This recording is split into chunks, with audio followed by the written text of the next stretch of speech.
ons lees vanuit Romeine 8. Nou diegene van julle wat al Romeine bestudeer het, sal weet, hierdie is een van die tekste, van die hoofstukke in die Bybel. Dit is, kan ons die woord magistraal gebruik? Kan ons praat van buitengewoon? Nou natuurlik is die Bybel in al sy fasette buitengewoon, is kosbaar, maar daar is sekere hoofstukke wat eenvoudig oorgange is en wat samevattings is. In 'n sekere sin is hoofstuk 8 'n kulminasie, 'n hoogtepunt van wat in die eerste 7 hoofstukke gebeur. En ek hoop regtig dat na hierdie teks se aanbieding dat julle as veranderde mense sal uitstap. Maar ek kan dit nie bewerk. Dis net deur die Gees dat dit kan gebeur. Maar ek bid werklik daarvoor vandag. So kom ons lees dit rustig saam. Gaan oor die lewe deur die Gees. Daar is dus nou geen veroordeling vir die wat in Christus Jesus is nie.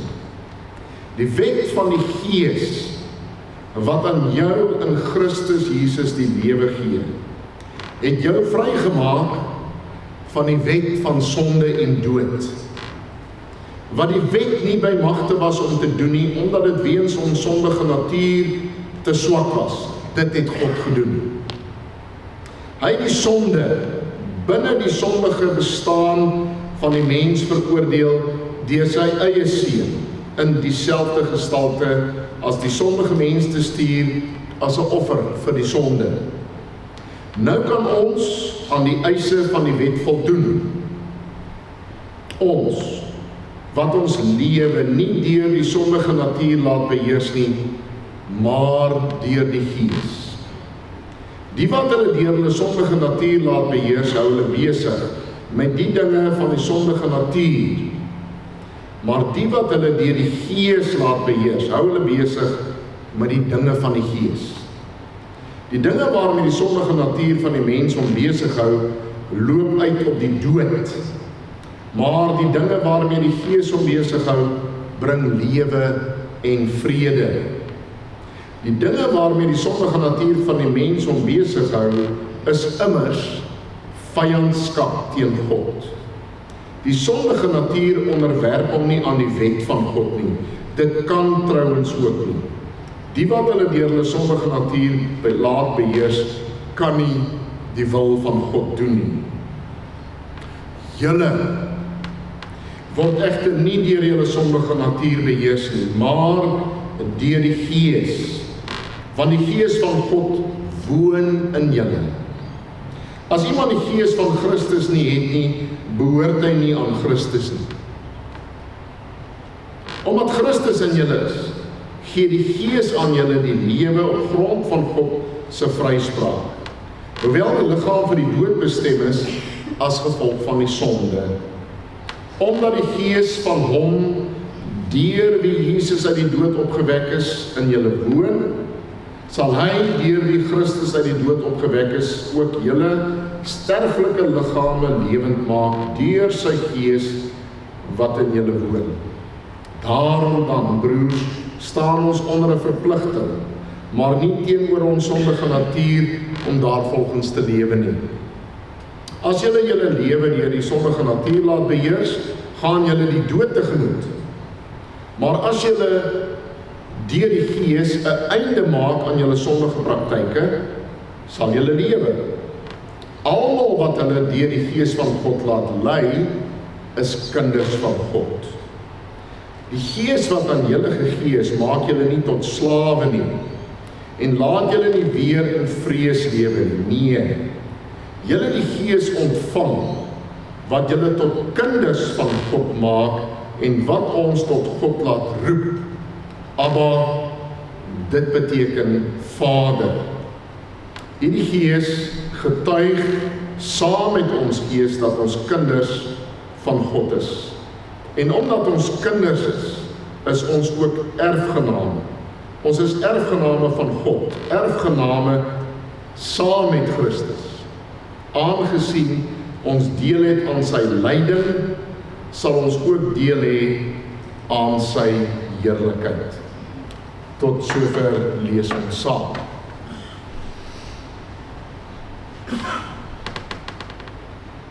God is 'n verhoudingswese. In die skepping skep hy 'n ruimte waar hy die mens ontmoet. In Genesis lees ons hoe hy teenwoordig is, hoe hy in die aandwind wandel, hoe hy met die mens, manlik en vroulik, in gesprek is, hoe daar 'n verhouding ontwikkel. Midde dit alles leer die mens God ken. So wat ons van die begin af aan moet vashou, is dat God 'n verhoudingswese is. So ek gaan sekere dinge gaan ek pertinent herhaal, omdat dit baie belangrik is vir die doel van ons verstaan. Almal van ons het 'n verstaan. Soos een teoloog eendag gesê het, almal het 'n teologie. So wat is 'n teologie? 'n Teologie is woorde, gedagtes oor God. Almal van ons het 'n verstaan, 'n godsverstaan of 'n godsbeeld. So 'n deel van die preek het daarmee te doen om direk aan te spreek, uit te bou, te herstel of te verander indien nodig. As ons oor God dink, behoort ons te dink in terme van iemand wat verhoudings skep. So wat hy doen is, hy tree in gesprek. Hy byvoorbeeld later met Moses op die berg, dan is hy die teenwoordige God, die een wat in relasie is, in verhouding is. Wat doen die volk? Hulle draai hulle rug op God. Hulle maak 'n alternatiewe God. Hulle maak 'n goue kalf. God onttrek hom, maar Moses wil nie. Hy sê, asseblief Here, U kan nie van ons onttrek nie. Julle kan daardie geskiedenis gaan lees. Ek pleit your presence. It must be your presence, not a substitute. Die Here sê, ek sal 'n engel saamstuur. Sê nee, U, niks minder as U teenwoordigheid. Daardie diepe begeerte. Die Here gee vir hulle 'n tabernakel. Ek herinner julle net aan die beginsels agter dit. Tabernakel, 'n tent van ontmoeting, daar waar in 'n verhouding 'n ontmoeting plaasvind. So die konsep van 'n ontmoeting en 'n verhouding is deur die Ou Testament ongelooflik belangrik. God is nie ver nie. Maar dan later is daar 'n tempel. En in daardie tempel is daar 'n ontmoetingsmoment. Mense berei hulle self voor om God te ontmoet. Uiteindelik vanweë 'n duisternis van redes, die opstand, die sonde, die weerstand, die rebellie, gebeur daar die tragiese teks van Esegiel 10, waar ons lees hoe die teenwoordigheid van God, die Gees van God, het uit die tempel uitgegaan, het gehuiwer op die drempel, en hy het uitgegaan en hy het daar op die rand gehuiwer, en dan het hy vertrek. Dit is 'n verskriklike iets. Die teenwoordigheid van God, wat nie meer met ons is nie. Maar Esegiel 37 vers 27 is daar onmiddellik die belofte. Van eendag sal ek weer, ek gaan skep, ek gaan herskep, dat ek volledig deel van julle is, in julle is, met julle is, die verhouding, die teenwoordigheid van God met ons. En ek gaan in 'n voelvlug oor 'n klomp dinge wat aanleiding gee tot hierdie gedeelte. En dan met die koms van Jesus Christus na die wêreld, dan bring hy as God met ons die teenwoordigheid van God in. Dit is nie dat God heeltemal weg was nie, maar dit was op 'n ander manier wat hy teenwoordig was. Maar dan kom hy op 'n unieke manier met 'n nuwe verbond in Jesus Christus. Sy teenwoordigheid is merkwaardig, meer, dieper, volkome en finaal.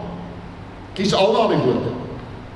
Die volkomenheid van sy teenwoordigheid in Jesus Christus, daar kan nie iets meer gegee word nie. God is hier teenwoordig, laat ons bidend nader, dit is wat ons baie keer sing. Want Jesus Christus, wanneer hy opvaar, dan voor die tyd leer ons alreeds, wanneer hy die belofte gee, dat wanneer hy vertrek, dan is dit nie 'n weggaan, maar dit is 'n koms. Hy gaan die Heilige Gees stuur. Dan word die Heilige Gees uitgestort. En ongelukkig is daar soveel idees rondom die Heilige Gees en die uitstorting, en mense het dit op sleeptou daarmee gegaan, en hulle het die diepte baie keer misgelees. Paulus sê, omdat ons in Christus gered is, vir die wat in Christus Jesus is daar nou geen veroordeling nie. Hoe kan hy dit sê? Hoe werk dit? So nou gaan ek 'n klomp goed sê op 'n vinnige manier wat julle probeer met bymekaar hou. Eerstens, die wet van God, die Torah, die hele Ou Testamentiese wet en so meer, dit alles het uitgewys dat die mens swak is in sy natuur. Die wet openbaar, ontmasker dat die mens se onwilligheid om God te dien, sy onvermoë om God te dien, dit word deur die wet na vore gebring, deur die oortreding. So kan ek dadelik daarmee 'n opmerking maak. Daar is baie mense wat al ewig op 'n manier wil terugkeer na die Ou Testamentiese wet. En die oomblik as ek dit sê, dan sal hulle sê, ja, maar daar staan, geen jota of titel van die wet sal verbygaan. Ja, maar in hemelsnaam, lees wat sê die Bybel. Dink na oor wat hier aan die gang is. Die wet is volkome volmaak, maar dit het 'n beperking. Want die wet stel ons nie in staat om te lewe nie.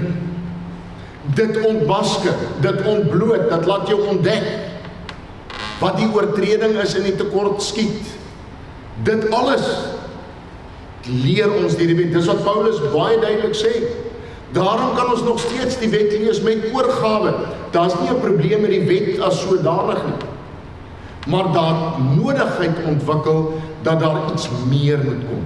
Jesus Christus voldoen volkome aan al die stipulasies van die wet. Maar nou is ons op in 'n dilemma. Hoe gaan ons daarvolgens lewe? Het is goed en wel dat Jesus dit gedoen het. Jy sien, en dis wat baie mense doen, hulle sê, op daardie punt, sê hulle, ek is gered, en nou is die wet maar net vir my 'n voorbeeld of 'n aansporing, maar ek kan met die nie daarmee uitkom nie. Hulle verstaan nie. Die Heilige Gees is gestuur, en dis wat Paulus sê, wat die wet nie by magte was om te doen nie, omdat dit weens ons sondige natuur te swak was. Dit het God gedoen. Hy het die sonde binne die sondige bestaan van die mens veroordeel. Maar, dan sê hy daarmee saam, nou kan ons aan die eise van die wet voldoen. Ons wat ons lewe nie deur die sondige natuur laat beheers nie, maar deur die Gees. Ons as mense wat hier sit, daar is 'n wesensverandering verskil tot ander mense wat nie aan Christus behoort nie. Want elkeen van ons, van julle, het die Heilige Gees ontvang. Wanneer het jy die Heilige Gees ontvang? Met bekering. Dit staan baie duidelik daar. Daar's 'n groot teologie agter dit alles. Ons het nie die tyd om by al die details stil te staan, of by die Griekse teks, of by die naamvalle, of die werkwoorde, maar die punt is, dis glashelder, dat elkeen van ons ontvang die Heilige Gees. Nou vir baie mense is dit nou maar net 'n waarneming, dit is 'n teologiese waarheid. Nee, julle is wesenlik anders. Wat Christus gedoen het, het 'n geweldige effek en 'n verandering in jou lewe gebring. Jou bestaan het verander. Daar's 'n wesenlike verandering tussen die bestaan van iemand, tussen die lewe van iemand wat die Gees ontvang het en die wat die Gees nie ontvang het nie. Die wat die Gees nie het nie, lewe volgens hulle natuur. Lewe volgens die vleeslike begeertes, is uitgelewer aan al die begeertes van die eie ek, van die mens. Hulle is daaraan gebonde. Hulle kan nie anders nie. Hulle kan nie die wil van God uit hulle eie uit doen nie. Jy het nodig om die Heilige Gees te ontvang, om jou in staat te stel, om hoegenaamd te leef volgens die wil van God. Dis deur die Gees dat ons leef. Daarom sê die teks, laat julle deur die Gees beheers. So die groot saak wat hier na vore kom is om aan die eerste punt, ons leef nie onder die wet in die sin van in die Ou Testament van bloot 'n vooruitskouing na iets wat moet kom nie. Ons leef onder die Gees. Die Heilige Gees stel ons in staat om wat te doen? Om presies te doen wat die wet vra en meer, want dis waarvan die Here praat, die oorvloediger geregtigheid in Matteus 6, om baie meer te doen as wat net in 'n reël vasgelê is. Deur die Heilige Gees word julle begelei, in staat gestel, the promptings of the Spirit, die werking van die Gees, wat in ons dit bewerkstellig. Ek weet hoe gaan dit, wanneer ons 'n teks hoor, ons wonder daaroor. Mense luister baie keer evaluerend na 'n preek. Ek het al baie gekry, dat mense na 'n preek vir my sê, dominee, ons het nou mooi geluister, en alles wat jy gesê het is die waarheid.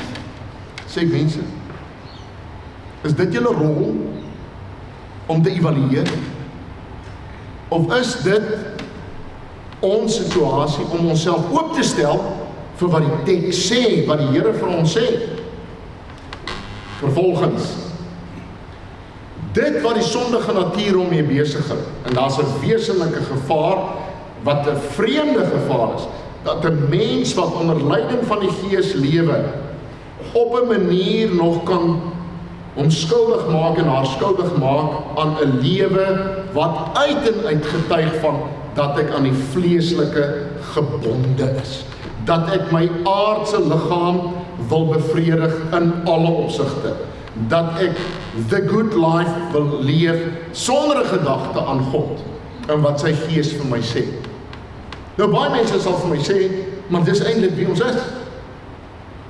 En dis 'n absolute tragedie. As daar niks na vore kom van 'n geestelike lewe, wat 'n lewe leef ons? Het ons die Heilige Gees ontvang? Ons het. En daar staan duidelik, as jy die Gees nie het nie, is jy nie 'n gelowige nie. Is jy nie 'n Christen nie. Maar julle het die Gees ontvang. Julle almal het die Gees ontvang. So dit is 'n diepe troos. Dit is 'n ander hoek van om te begin. Dit is nie 'n geval van ek bou op en ek probeer my uiterste bes om 'n sekere vlak te bereik nie. Dit is eerder 'n geval van ek het 'n nuwe identiteit, 'n nuwe vermoë, kapasiteit. Ek word deur die inwoning van die Heilige Gees in staat gestel om in 'n verhouding met God te leef. Want dis wat hy wil doen. Hy skep 'n nuwe mensheid wat onder leiding van die Gees leef om in 'n verhouding met hom te leef. Julle moenie dit verskraal. Klink nou 'n bietjie ernstig as ek dit nou sê. Moet dit nooit verskraal. Want ons almal het 'n geneigtheid om te wil dink, ek moet nog eendag daar kom. En daar's kerke wat vir jou leer, jy gaan die Heilige Gees ontvang as jy 'n sekere vlak van heiliging het, as jy 'n sekere resultaat bereik het. Nog beter, jy gaan 'n second blessing ontvang. Jy gaan 'n dieper belewenis kry na mate jy jouself toegewy het aan die Here. Dis nie Bybels nie, mense. Die Bybel sê kategories. Jy het die Gees ontvang wat jou in staat stel. Dink 'n bietjie. Dis ongelooflik arrogant. Laat ek dit maar sê. Dis ongelooflik arrogant om te dink dat ons vleeslik in staat is om te wil wat God wil en te doen wat God wil. Mense, dis nie wat die teks sê nie. Dis alleen deur die Heilige Gees dat ons in staat gestel word. En dis wat Paulus beskerm. Dis wat hy sê, dis die hoogtepunt van al die 7 hoofstukke wat voorafgaande kom. Dan sê hy, julle word egter nie deur julle sondige natuur beheers nie, maar deur die Gees van God. Die Gees van God, want die Gees van God woon in julle. As iemand die Gees van Christus nie het nie, behoort hy nie aan Christus nie. Baie mense het al ander op sleeptou geneem en vir jou gevra, kan jy spreek in tale, dan het jy nie die Gees as jy nie kan nie. Kan jy dit doen en dat doen en die volgende, as jy dit nie kan doen nie, dan het jy nie die Gees nie. Dis nie wat daar staan nie. Dis nie wat daar staan in 1 Korintiërs 12 nie. Dis nie hoe die Bybel daaroor praat nie. Ek verstaan nie, want jy maak mense moedeloos van die begin af. Jy stel hierdie, ek het vergeet. Dis goed bedoel. Dis goed bedoel. Ek probeer mense motiveer en aanspoor. Nee, jy motiveer en spoor nie mense aan nie. Jy probeer eintlik vir mense sê dat jy in staat is om uit jou eie dit te doen. Dis onmoontlik. So moenie dat iemand jou in 'n situasie sit waar jy die hele tyd wonder oor jou eie saligheid en jou eie geloof nie. Op grond van wat Christus gedoen het, word ons gered.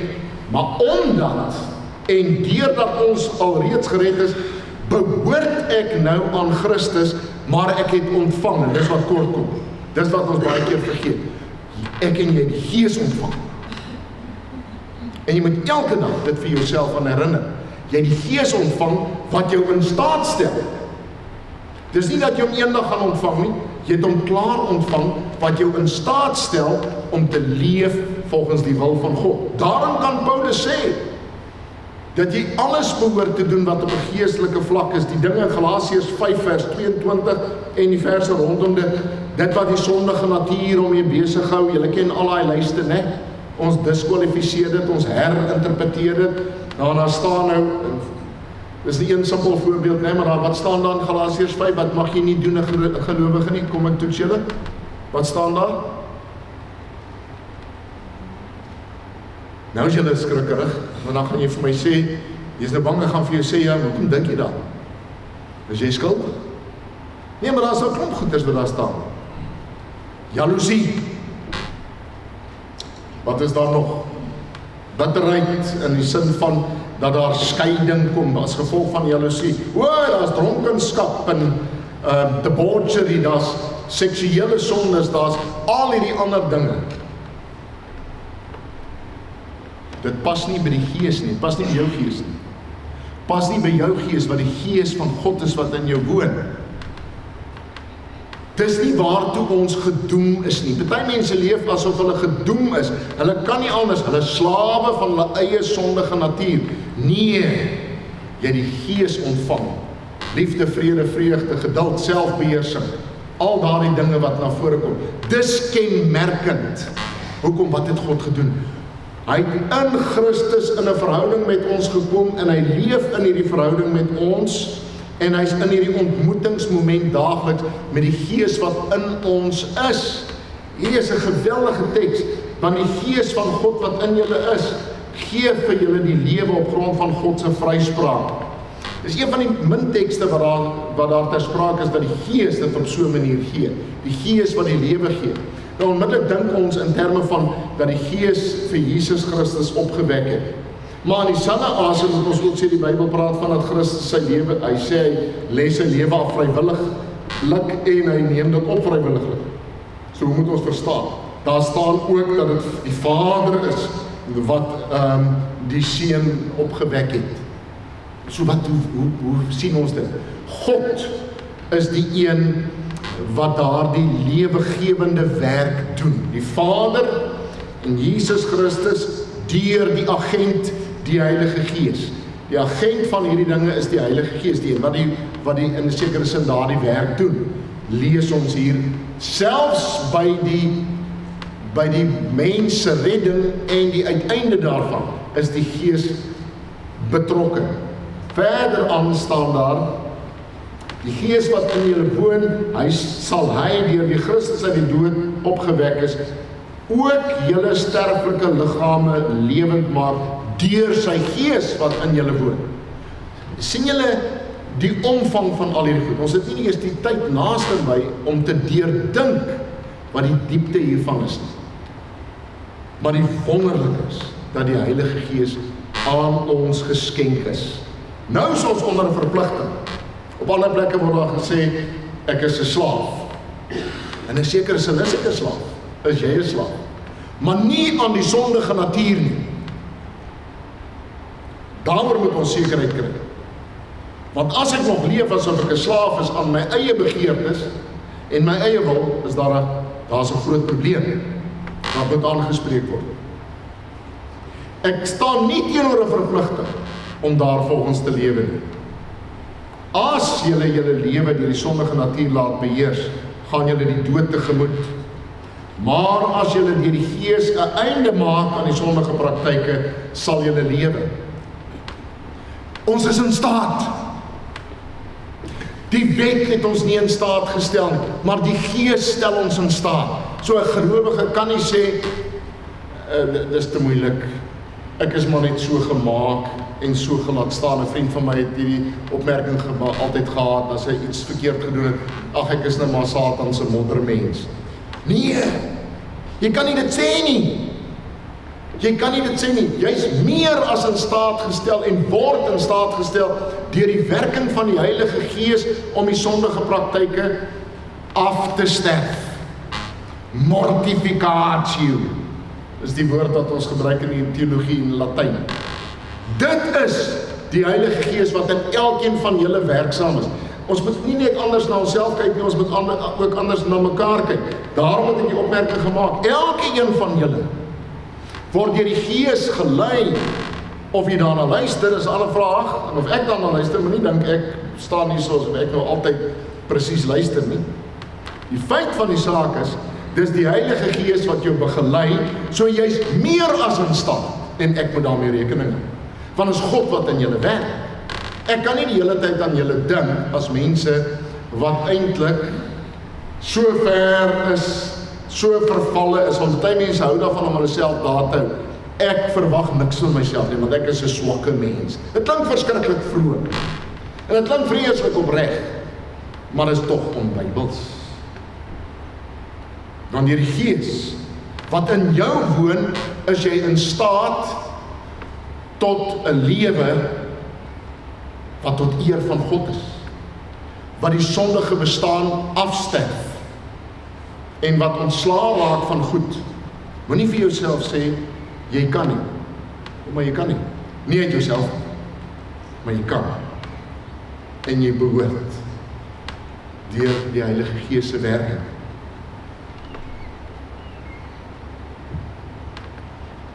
Deur die Gees sal daar 'n einde gemaak word aan die sondige praktyke en julle sal lewe. Almal wat hulle deur die Gees van God laat lei, is kinders van God. Dan daardie ongelooflike teks, die Gees wat aan julle gegee is, maak julle nie tot slawe nie. Wat gebeur met ons in godsdiens? Hoeveel keer, en julle hoef dit nie te antwoord nie, maar antwoord dit vir jouself. Hoeveel keer as die woord godsdiens ter sprake is die konsep van vrees ter sprake. Vrees. Vir wat? Vir straf. Die Here se rug op jou gaan draai. Vrees dat ek alweer gaan faal. Vrees dat ek die ewigheid gaan misloop. Waar is die troos? Waar is die troos van die teks? Waar is die troos van Jesus Christus se kruisiging en opstanding? Waar is die troos as ons die hele tyd nog lewe in vrees? Ons is kinders van God, maar ek is hierdie bedremmelde, beskimmelde. Die kinders sal nou nie daai woorde miskien ken nie, maar dit is pragtige Afrikaanse woorde. As jy bedremmeld is, dan lyk jy so skoorvoetend, nee. Dit is soos wanneer jou pa jou uitgevang het. Ag, kan ek nou maar sê vir wie? Evert, David, jy weet Adrian, as jy nou, jy weet, kom ons gebruik 'n simpel voorbeeld, as jy nou iets gedoen het, hierdie kerk se venster stikkend geskop, nee. En dan is jy nou daar so beskimmeld en bedremmeld, jy is nou skuldig. So leef baie mense. Hulle dink as hulle so voor die Here is, die hele tyd beskimmeld. Ag Here, ek is so jammer. Ek is alweer net skuldig. Ek kan niks reg doen. Ek kan nooit niks reg doen. Ek het al sulke mans opgekry, hulle is altyd, sê hulle sulke goed vir hulle vrouens. En vrouens ook, nee. Altyd. Ek kan nooit iets reg doen. Leef in vrees, tekortkoming. Ek strompel en val. Dis nie waarvan Paulus praat nie. Hierdie hoofstuk praat van 'n grandiositeit. Dis 'n mooi Afrikaanse woord, né? Hy praat van oorwinnende lewe. Julle het die Gees ontvang en julle kan en julle behoort en julle sal, want die Heilige Gees is met jou besig. En die Heilige Gees praat met jou en hy bewerk met jou. Maar ons speel 'n speletjie baie keer. Nee, ek kan. Nee, eintlik is dit, ek wil nie. Want ek is so gebonde, ek is so lief vir my eie vleeslike begeertes en my eie vleeslike natuur. Ek wil my eie goue kalfie bou. Ek wil my eie godsdienst skep, waar ek in beheer is. Hier staan dit baie duidelik. Laat beheers jou deur die Heilige Gees. Hy het jou nie tot 'n slaaf gemaak wat jou in vrees laat lewe nie. Dis wat die wet doen. Die wet dryf jou uit in vrees. Die Gees maak jou vry. Hy leer jou om te bid. Jy moet mooi kyk na die verloop. Sien julle die verloop in hierdie teks? Die Gees help ons om te bid, want sonder gebed kan ons dit nie doen nie.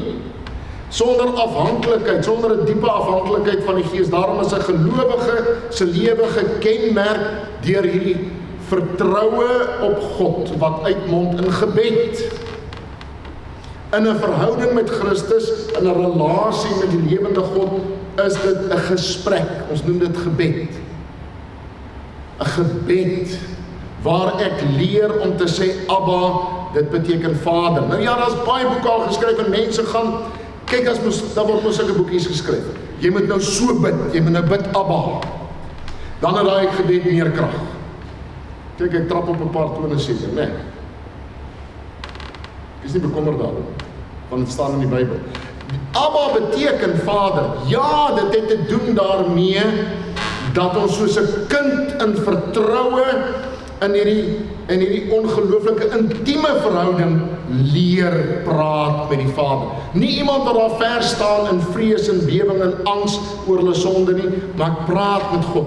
Die bewus van wie ek is, maar ook die bewus van die oorwinning wat in Christus is en die oorwinning wat deur sy Gees in ons lewe is. So ek dink anders oor myself en ek dink anders oor die lewe, en as ek bid ek met 'n verwagting en ek bid dat die Here my in staat gaan stel om tot sy eer te lewe.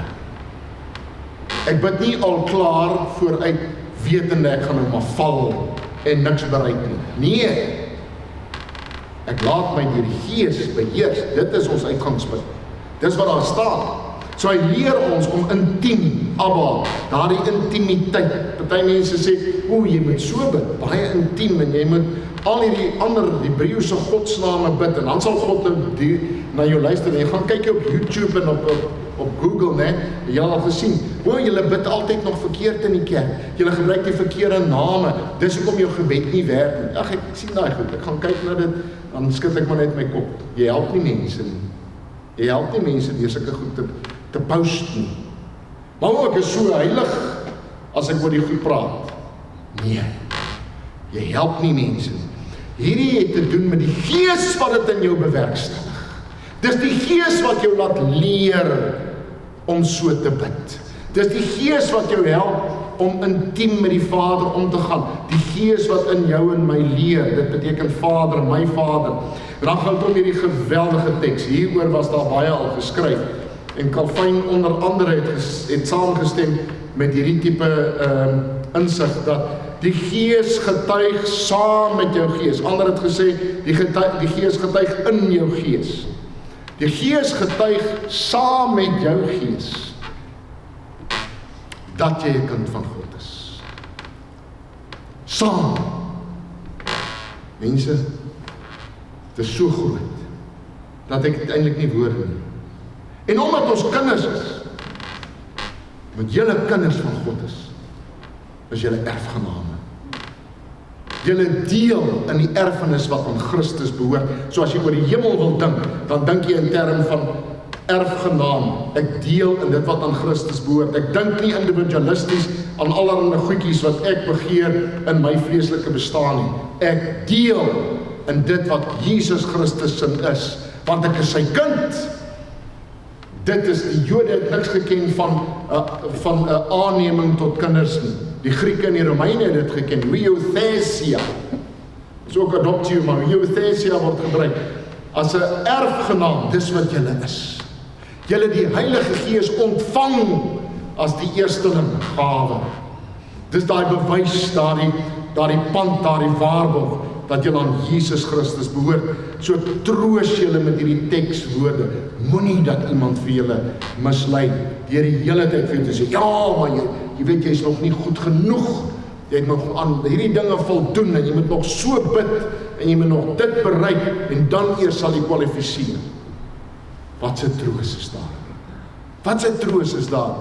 Terwyl daar duidelik staan, julle wat aan Christus behoort, is gemaak tot kinders van God. Julle word geleer om te bid, Vader, hierdie Gees getuig saam met jou Gees. En omdat ons kinders is, ons erfgename. Ons is erfgename van God. Maar daarmee saam, as jy erfgenaam is, as jy deel uitmaak van die familie, hoe sê ons baie keer, my goeie vriend Nico, wat hier so sit, as ek nou vir hom vra om iets te doen, dan sal hy sê, ja, hy sal maar een vat vir die familie. Onthou julle, het julle ook al so gepraat, ek vat maar hierdie een van die familie. Jy is deel van die familie. So wanneer hulle jou verwerp, bespot, beledig, dan vat jy hom vir die familie, aan wie jy behoort. Ek en jy is familie van Jesus Christus. Het is vir my hartverskeurend as mense nog dink, dit het alles te doen met 'n skema, ek is gered, maar Christus het dit gedoen, hy is daar ver en ek is nou gered, nou gaan ek hier op my eie trant aan, met my eie begeertes en my eie drome en wil en ideaal. Dit is so onbybels. Jy is deel van 'n familie. Jy deel in die lotgevalle van die familie. Jy is besig met die dinge van die familie, die dinge wat die Gees om jou besig hou. Dit is wat hier ter sprake is. Stem julle met my saam? Is julle familie van Christus? Behoort julle aan hom, as julle sy kinders? Daarom is jy nie onder 'n verpligting om jou eie begeertes uit te leef nie, maar jy staan onder 'n verpligting om as deel van die familie in 'n verhouding met God te leef, tot sy eer deur die dinge te doen wat hy hom mee besig is.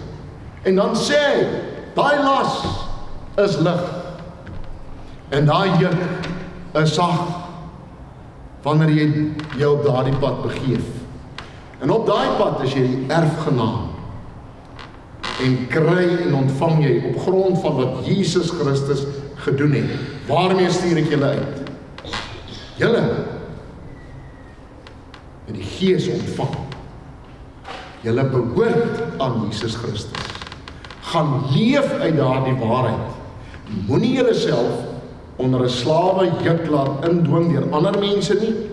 En moet jou nie onder 'n slawe juk laat indwing deur jouself, deur aan jou eie begeertes voorrang te gee bo God nie. Bid, want die Gees help jou en stel jou in staat om op 'n intieme vlak voortdurend te bid. Laat julle beheer en regeer word deur die Gees, want jy's anders as hulle wat net in die vlees leef. Jy is in die Gees, jy die Gees ontvang. Gaan leef daarin. Amen.